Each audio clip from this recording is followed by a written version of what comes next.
the end of the he gonna be a problem. Yeah. He's gonna be a problem. Well, that's what I said. Let's talk more about that. Like they're big three, because everybody got a big three. So it would be Booker, Durant, and Chris Paul.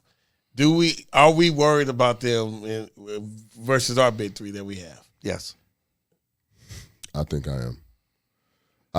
Injury-wise, they match up. No, healthy. That's what I'm saying. Everybody healthy. No. I mean, injury-wise, chances are that either Chris Paul or Kevin Durant will be hurting. Yeah, but I'm saying, so they actually line up with chances that LeBron or AD will be hurting. Yeah, but I'm saying everybody healthy. Everybody healthy. 7-game series. If we meet them in the playoffs, I think I like our team better 1 through 10. AD has to play, but all the our players, like who I don't see their players having the kind of like the off games that I anticipate our players having. You know what I'm saying? I need AD to ball at that clip. I mean, we need to match these points. We need to match the 35 points that are coming from from KD. AD got to get those 35 points.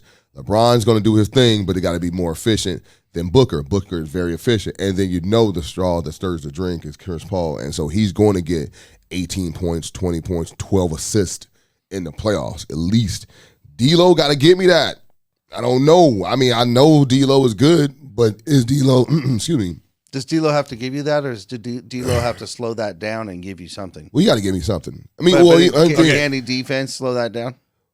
We have to. Well, I mean, his biggest thing right now, what I've noticed is his decision making once he was on the court is totally different than what we had in this whole season.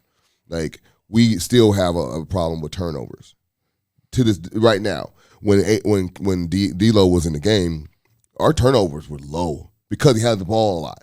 And LeBron was able to go ahead and play a lot of off-ball, and they were able to work a two-man game with him and AD, and then LeBron was kind of able to float and do his own thing. So we were giving a lot of, that game, we gave a lot of people a lot of looks. Like, they didn't ever see that before because people were like, what the hell is going on? We are by 20-something points right now.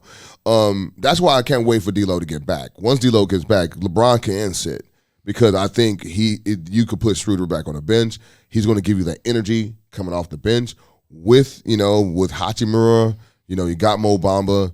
You got Gabriel. You got Troy Brown. Like you have, this team that's ready to go on the bench.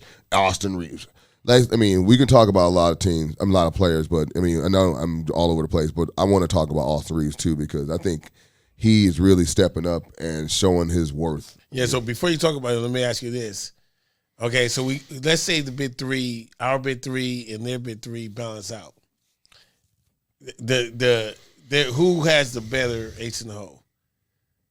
Is it Aiden maybe, or is it Reeves on our side? Like who? No, it's definitely not Aiden because Davis nullifies that. Yeah, our big three. Yeah, but what I'm saying is though, if we go off of it, right? So we know our big three would be. I'm not talking about position wise. I'm just talking about. Yes, I know, but you have to assume that if AD does his job, that Aiden's not doing his. Yeah, but Durant could be. Durant's going to go off. That's what I'm saying. So what I'm saying, let's say KD balance out AD, right? Let's say Russell balance out Chris Paul. Okay. Booker balance out LeBron, right? Mm-hmm. Now who's our fourth versus their fourth?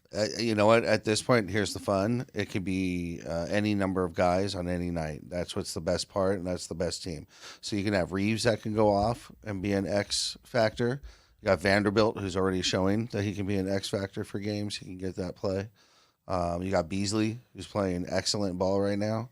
One of the things that's great about this team and that the trades that went down, at least from what I'm seeing as a chemistry point of view, is that the trade involved so many players for the Lakers that there is no one player who feels awkward like he's new or this. The whole fucking squad's new. So there is no one player who really has to fit in. Everyone's fitting in. Everyone's in the same boat. Everyone's figuring it out.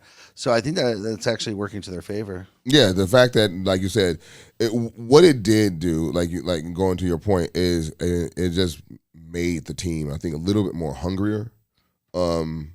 Everyone's here trying to, the new guys, which I think were 4, all trying to prove themselves and trying to show that first of all they want to stay on the Lakers. I mean, once you get on the Lakers, you kind of like want to stay on, unless the Lakers can't pay you. Like obviously Malik Monk would have loved to stay with the Lakers. You either stay with the Lakers or you use the Lakers as a platform. Yeah, exactly. I mean, like i.e. Malik Monk. Yeah. You know, Malik, we couldn't pay that. Yeah. You know, we wanted to, but when Malik Monk was here, he actually balled out for us, and kudos to him to getting that paycheck. And I hate that he went to the Kings, but I mean, like you said, we used him, he used us.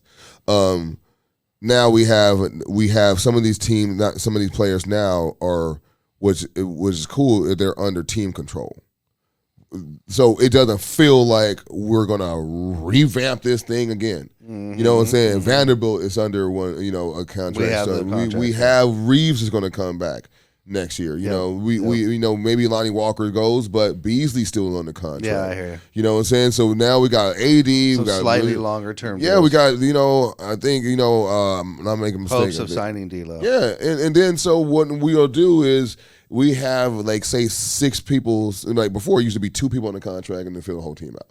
Now I think we're going to be like 6 people are going to be on the contract. Now we can start looking at the best, those little gems for the minimum. Or I think we'll have a mid-level exception this year. So we're gonna be able to then and we'll have the chemistry to boot. Like, don't want to get ahead of ourselves because of next year, but I do like the direction we're trending. And going back to your point, the chemistry is look like it's just that much better. I'm not putting it on one person that was here, but you can tell that's the whole thing because there are so many players are new. Going back to Hachimura.